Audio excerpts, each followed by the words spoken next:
Hello everyone, this is Poonam Jha. I hope you all will be fine and healthy. So today I'll be talking about the guide to move to a new city. So guys, in life often there comes a point when you have to move to a new city or a new country for any reason, whether it is getting a new job change, starting a new life, or anything else. It could be any other reason. Mostly girls have to leave their houses after marriages. So guys, how it feels when you have to leave your state or hometown? It's always a mixed kind of emotion कि आप बहुत खुश भी होते हो that you are going to explore new world, new places, and at the same time you feel sad that you are going to leave your state or your hometown forever where you have spent a good amount of your life. तो बहुत ही mixed kind of emotion होता है, खुशी भी रहती है, दुख भी रहता है. तो चलिए सबसे पहले मैं आपको अपने मॉम की स्टोरी शेयर करना चाहूँगी कि उन्होंने जब बिहार से पंजाब में कदम रखा था पहली बार, तो उनको किन किन परेशानियों का सामना करना पड़ा था जब वो मूव हुए थे फ्रॉम बिहार टू पंजाब.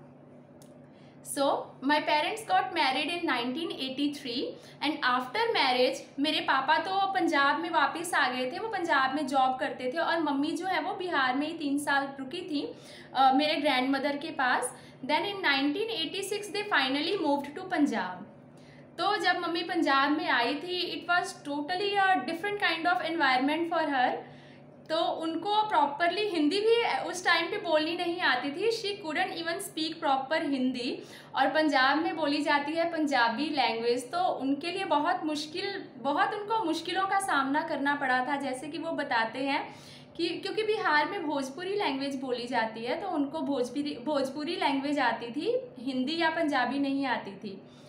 तो क्या हुआ कि 2 साल तक तो मम्मी बताती हैं कि उन्होंने अपने आप को बिल्कुल घर की चारदीवारी में ही कैद कर लिया था. वो बिल्कुल घर से बाहर निकलती नहीं थी क्योंकि वो अपने आप को एक्सप्रेस नहीं कर पाती थी लोगों के सामने, और सामने वाला बंदा क्या बोल रहा है उनको समझ में नहीं आता था. तो वो कहते हैं कि कई टाइम पे मेरा रोना निकल जाता था जब मुझे किसी की बात समझ में नहीं आती थी कि अगला बंदा पूछ क्या रहा है मुझसे. तो इस डर की वजह से वो 2 साल तक बताती हैं कि कम से कम 2 साल मैं घर से बाहर ही नहीं निकली. मैंने अपने आप को घर में ही कैद कर लिया था. इवन जब पापा काम पे जाते थे तो she stayed at home all alone, घर पे ही रहती थी वो.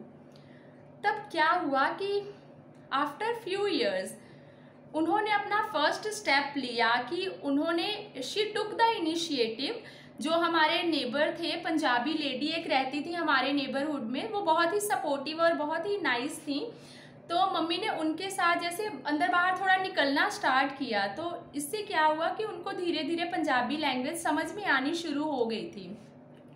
तो धीरे धीरे वो लोगों की बातें समझ लेती थी, बोल तो नहीं पाती थी पर इससे भी काफ़ी हेल्प मिली कि अगला बंदा क्या पूछ रहा है उनको समझ में आ जाता था.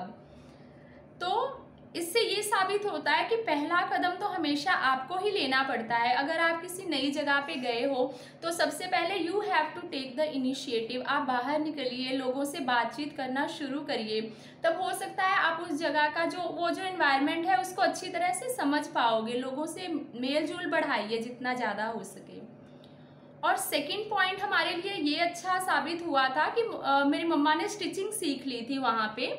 इससे पहले क्या होता था कि हम बिहार से हम लोग आए थे और हम किराए के मकान में रहते थे, तो इतना हमें कोई जानता नहीं था और हम लोग भी उतना मिक्सअप नहीं होते थे लोगों के साथ. बहुत ही इंट्रोवर्ट टाइप ऑफ पीपल थे हम लोग भी, मेरे भाई भी दोनों और मैं भी.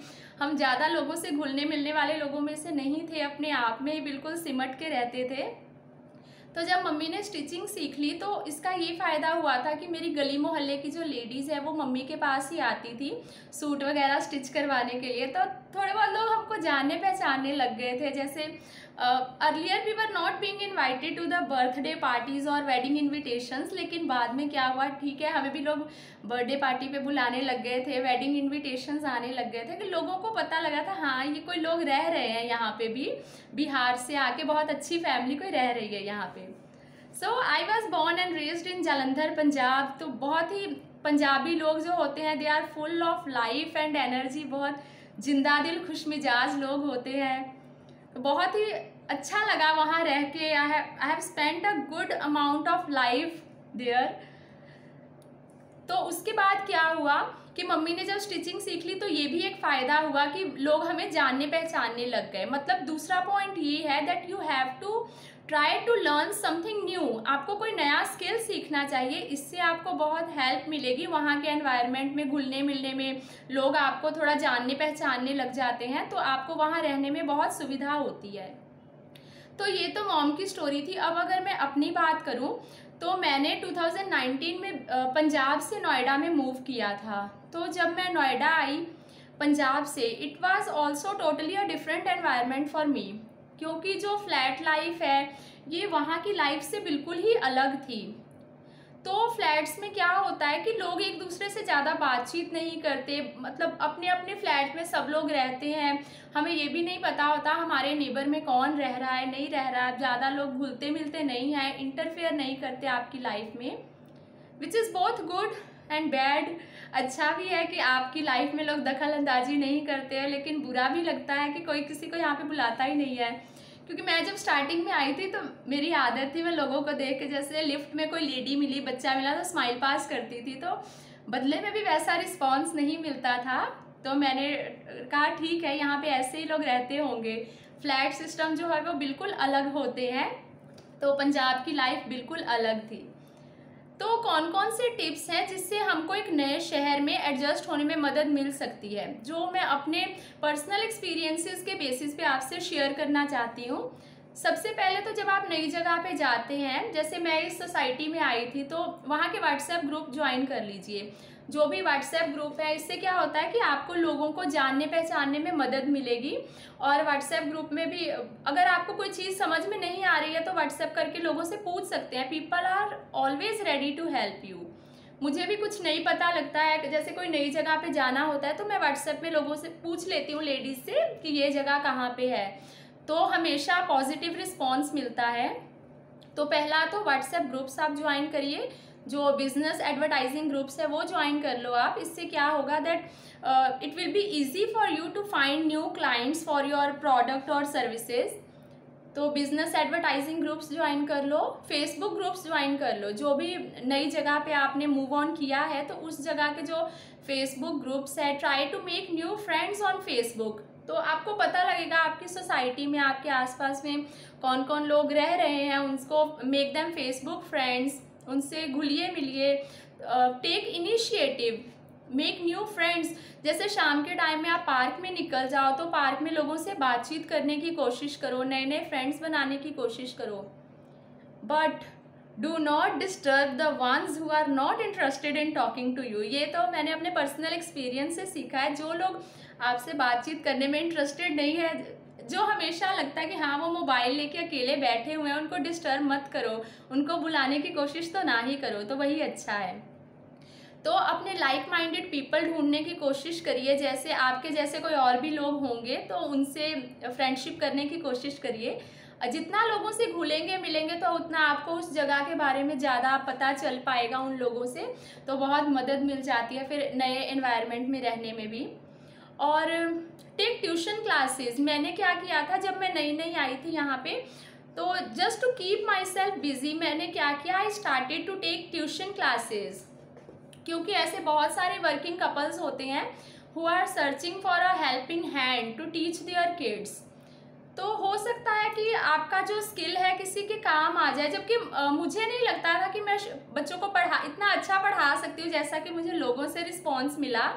तो कई बार आपको खुद को भी अपना हिडन टैलेंट पता नहीं होता है। मैंने जस्ट टाइम पास के लिए जैसे बच्चों को पढ़ाना स्टार्ट किया था, बट फिर भी मुझे बहुत ही पॉजिटिव रिस्पॉन्स मिला। पेरेंट्स ने बहुत कहा कि उनको मेरा जो पढ़ाने का तरीका है वो बहुत अच्छा लग रहा है। तो ऐसे ही कोई और भी स्किल आपका हो सकता है, जैसे अगर आपको केक बनाना आता है। मेरी सोसाइटी में बहुत सारी लेडीज़ ऐसी मैंने देखी हैं जो कुछ ना कुछ काम कर रही हैं, बिल्कुल घर बैठे भी कोई ना कोई काम वो कर रही हैं। कोई केक बेक कर रहा है, कोई सेलिंग का काम कर रहा है, कोई पार्लर का काम कर रहा है, बुटीक का काम कर रहा है। तो मुझे बहुत ज़्यादा मोटिवेशन और इंस्पिरेशन मिला उन लेडीज़ से कि अगर ये कर सकते हैं तो मैं क्यों नहीं कर सकती, कि मुझे भी कुछ ज़रूर करना चाहिए। उसके बाद आप क्या करो कि एक्सप्लोर न्यू प्लेसेस। तो फेसबुक या व्हाट्सएप पे लोगों से रिकमेंडेशंस लो। अगर आपको खुद नहीं पता नई जगह के बारे में तो लोगों से आप पूछ सकते हो फेसबुक और व्हाट्सएप ग्रुप्स में। तो ऑन वीकेंड्स या whenever you have sufficient time, तो आप अपनी फैमिली और फ्रेंड्स के साथ मॉल्स में घूमो, शॉपिंग कॉम्प्लेक्स घूमो। नई नई जगह पे जितना घूमोगे उतना आपको उन जगहों के बारे में पता चलेगा, नए नए फ्रेंड्स बनाओ। So whenever you have sufficient time तो विजिट न्यू प्लेसेस। उसके बाद आप क्या करिए, आप ट्रैवल ब्लॉग्स पढ़िए ज़्यादा से ज़्यादा। जिस डेस्टिनेशन पे भी आप जा रहे हैं तो बिफोर यू हेड ऑन आप अच्छे से रिसर्च कर लो उस जगह के बारे में, ट्रैवल ब्लॉग्स पढ़ लो, आप वीडियोस देख लो, और जो इम्पॉर्टेंट कॉन्टैक्ट नंबर होते हैं वो नोट कर लो। जो इम्पॉर्टेंट एड्रेसेस और कॉन्टैक्ट नंबर है, जैसे हॉस्पिटल का हो गया, बैंक का हो गया, तो जो ज़रूरी नंबर वगैरह नोट करके अपने पास रख लो। अच्छे अच्छे फ्रेंड्स बनाओ, लोगों से जितना ज़्यादा घुलोगे मिलोगे तो उतना आपको वहाँ पे रहने में आसानी होती है। तो यही होता है कि अपनी झिझक को थोड़ा हमें खुद को ही ख़त्म करना पड़ता है। कई बार हमें खुद को ही अपने आप में इन्फीरियॉरिटी होती है किसी चीज़ को लेके, सिर्फ हमारे मन के अंदर कोई चीज़ को लेके नेगेटिविटी या इन्फीरियॉरिटी कॉम्प्लेक्स रहता है। जैसे कि मेरे साथ क्या हुआ था, जब मैं पंजाब में थी तो मैं ज़्यादातर लोगों से घुल मिल नहीं पाती थी, क्योंकि मैंने खुद अपने मन में ही ये डर बिठा लिया हुआ था कि हम लोग शायद बिहार के हैं, तो इस वजह से पंजाबी लोग हमको like they will not accept us, हमें वो एक्सेप्ट नहीं करेंगे, हमसे बातचीत करना पसंद नहीं करेंगे। तो ऐसा कुछ भी नहीं होता, ये सिर्फ हमारे मन का वहम होता है, कुछ हमने अपने मन में ही नेगेटिविटी पाल रखी होती है। तो उनसे आगे आइए, नई नई जगह पे घूमिए फिरिए। बस यही अब तक मेरा जो पर्सनल एक्सपीरियंस है उसके बेसिस पे मैं सिर्फ इतना ही बता सकती हूँ अभी। तो थैंक यू सो मच।